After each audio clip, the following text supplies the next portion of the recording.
विकी और सोबिया को मालूम हो चुका था कि मुनीब इश्ना को लेकर हवेली से फरार हो गया है। सोबिया खुश भी थी कि इसके भाई की जान छूट गई है, लेकिन दूसरी तरफ परेशान भी थी कि हवेली वाले इसके भाई का पीछा लाजमी करेंगे। लेकिन विकी ने इसे तसल्ली दी कि कुछ नहीं होगा।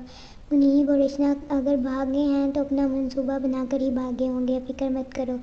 सोबिया को तसल्ली हो गई थी। फिर विकी ने कहा कि मुझे बताओ कि कल रात मेरे साथ सवारी करने का कुछ मज़ा भी आया था कि नहीं। सोबिया शर्मा गई और कहने लगी कि मज़ा आया था, लेकिन इतना नहीं जितना मैं सोच रही थी। विकी ने कहा कि इसलिए कम मज़ा आया क्योंकि हमने ऊपर ऊपर ही सफ़र किया था। अगर अंदर करते तो फिर तुम्हारी सोच से भी ज़्यादा मज़ा आना था। अगर तुम कहो तो हम इसी वक्त एक और कोशिश करके देख लेते हैं। विकी ने सोबिया का हाथ पकड़ा और इसे लेकर कमरे में चला गया। फिर सोबिया ने कहा कि ठीक है, मुझे करने पर एतराज़ नहीं है, लेकिन डर यह है कि सफ़र के दौरान मेरा कोई नुकसान ना हो जाए, क्योंकि मुझे पता है कि अगर सफ़र किया जाए तो मेरा नुकसान हो जाएगा। वो नुकसान नहीं कभी पूरा नहीं होना। विकी ने कहा कि देखो, अगर इस सफ़र का मज़ा लेना है तो फिर नुकसान से नहीं घबराओ। एक बार नुकसान हो जाएगा, लेकिन इसके बाद जितनी बार चाहो मज़ा ले सकती हो। सोबिया मान गई थी और विकी के साथ अगले सफ़र की तैयारी शुरू करने लगी थी। रात अंधेरे में इससे सफ़र करने का कुछ ख़ास मज़ा नहीं आया था, लेकिन अब दिन की रोशनी में वो इस सफ़र को यादगार बनाना चाहती थी। इसने अंदर जाते ही विकी से कहा कि आज अगर तुम मेरी कश्ती में अच्छी तरह सवार होना चाहते हो तो फिर मर्ज़ी मेरी चलेगी। जैसे मैं कहूँगी तुम वैसे ही सवारी करोगी। अगर कोई एतराज़ है तो अभी बता दो। फिका बोला कि मुझे कोई एतराज़ नहीं है, मैं तुम्हारी हर बात मानने का पाबंद हूँ। सोबिया कहने लगी कि फिर आ जाओ और आज कुछ नया करते हैं। फीके को कुछ पता नहीं था कि क्या करने या कैसे करना है। वो तो बस इसी में खुश था कि आज वो छोटी सी फिसलन वाली कश्ती पर जम कर सफ़र करेगा। जब वो दोनों अंदर गए तो फीका दिन की रोशनी में कश्ती का दादा लेने लगा। वो इसकी सोच की तरह बिल्कुल छोटी सी थी, लेकिन बहुत अच्छी बनी हुई थी। कोई भी इस पर चढ़ सकता था, लेकिन इसके लिए बहुत एहतियात की ज़रूरत थी। फीके को वो बहुत पसंद आई और इसका सब मुसाफिर कश्ती पर चढ़ने के लिए तैयार हो गया। सोबिया ने कहा कि मुझे दिखाओ वो कैसा नज़र आता है। चंद ही लम्हों बाद फीके ने निकाल कर सोबिया के सामने कर दिया था। इसे देखते ही सोबिया की आंखें हैरत से खुल गई और वो बोली कि ये कितना ज़बरदस्त था। मुझे तो पहले अंदाज़ा ही नहीं था कि मुसाफिर कैसा होगा जो मेरी कश्ती के अंदर जाएगा। सोबिया इसको बात लगाकर देखने लगी तो वो और अच्छे तरीके से तैयार हो गया। सोबिया का दिल किया कि वो सफ़र के पहले मरहले में अपनी प्यास अच्छी तरह बुझा ले ताकि सफ़र में ज़्यादा मुश्किल पेश न आए। वो पैरों के बाल नीचे बैठ गई और फीके के पानी वाले नलके का जायज़ा लेने लगी। इसको उम्मीद थी कि इसकी प्यास यहाँ से बुझ जाएगी। इसने फीके से पूछा कि नलका खुद ब खुद पानी निकालता है या इसे हाथ से हिलाना पड़ेगा। फीके ने कहा कि इस दुनिया में कुछ भी खुद ब खुद नहीं होता। अगर कुछ हासिल करना है तो थोड़ी सी मेहनत करनी भी पड़ेगी।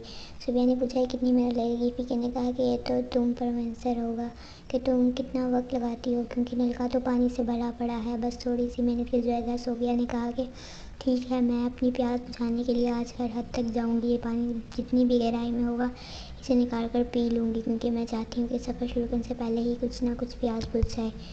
फीके ने इसे थपकी देते हुए कहा कि फिर देर किस बात की, शुरू हो जाओ। जितनी मोहब्बत करोगे इतना ही पानी निकलेगा, लेकिन मीठा निकलेगा या नहीं इसकी कोई गारंटी नहीं है, क्योंकि मैंने सुना है कि इस नलके का पानी नमकीन होता है। सोबिया कहने लगी अगर नमकीन है तो क्या हुआ, कम से कम प्यास तो बुझ जाएगी। फीके ने कहा कि इस बात की गारंटी मैं दे सकता हूँ कि तुम थोड़ी देर बाद बिल्कुल भी प्यासी नहीं रहोगी। सोबिया ने सर झुकाया और अपने काम में मगन होगी। सबसे पहले इसने नलके के अगले हिस्से को पकड़ा और ऐसे आहिस्ता आहिस्ता लाना शुरू कर दिया। फीका बोला कि हाँ, इसी तरह करती रहो तो कुछ देर में पानी आगे जाएगा। सोबिया की रफ्तार कुछ बढ़ गई थी। फीका खड़ा ये तमाशा ज़िंदगी में पहली बार देख रहा था कि वो इस काम से कितना बेजार था और इसने सारी ज़िंदगी बेजारी में ही गुजारी थी। लेकिन जब इस ज़िंदगी इस पर मेहरबान हुई तो खूब हो रही थी। धीरे से नलके का पानी आगे को आना शुरू हो गया था। फीके को उम्मीद थी कि जल्द ही सोबिया सैराब हो जाएगी। दूसरी जानिब मुनीब और इस्ना अपने दोस्त के घर पहुंचकर सो गए थे, जहां पर उन्होंने कुछ दिन क्या करना था और हालात बेहतर हुई होते ही सोबिया को ढूंढ कर साथ ले जाना था, क्योंकि मुनीब को नहीं पता था कि सोबिया कहाँ है। वो जब गुज़श्ता रात वैसे इस्ना को लेकर निकला था तो सोबिया घर नहीं मिली थी, इसलिए मुनीब परेशान था। इसको मालूम नहीं था कि सोबिया ना सिर्फ महफूज जगह पर है बल्कि साथ वाली गली के चाचा फीके के साथ अपनी ज़िंदगी का पहला पिछवाड़ सफ़र करने की तैयारियां कर रही है। मुनीब सुबह के वक्त सोकर उठा तो इसका दोस्त वकार अपने काम पर जा चुका था। वो थोड़ा दूर किसी कारखाने में मुलाजमत करता था। घर में इस्ना और वकार की बीवी मौजूद थी, जिसका नाम शैला था। शैला ने मुनीब को देखते ही कहा कि फ्रेश होकर आ जाओ, नाश्ता तैयार है। मुनीब मुस्कुरा कर बोला ठीक है। अब तो कुछ दिन आपके हाथ का ही खाना पड़ेगा भाभी जान। शैला भी मुस्कुराने लगी, कहने लगी कि हाँ, ये तो हमारी खुशकिस्मती है कि आपने हमें मेहमान नवाजी का मौका दिया, और किसी चीज़ की ज़रूरत होती तो बिला झिझक बता देना, ये आपका अपना ही घर है। मुनीब मुस्कुरा कर रह गया और फ्रेश होने चला गया। जब वो वापस आया तो तीनों मिलकर नाश्ता करने लगे। नाश्ते के दौरान मुनीब ने नोट किया कि शैला भाभी इसको बार बार देख रही हैं। वो 2-3 बार तो दोनों की नज़र चार हुई तो शैला मुस्कुराने लग जाती थी।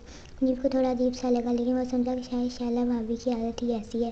लेकिन शैला मुनीब को देखकर दिल में सोच रही थी कि कितना खूबसूरत लड़का है, और उसकी किस्मत कितनी अच्छी है कि चौधरी की खूबसूरत लड़की इसके इश्क में गिरफ्तार होकर इसके साथ भाग आई। इसने ये भी नहीं सोचा कि बाहर की दुनिया कितनी मुश्किल हो सकती है।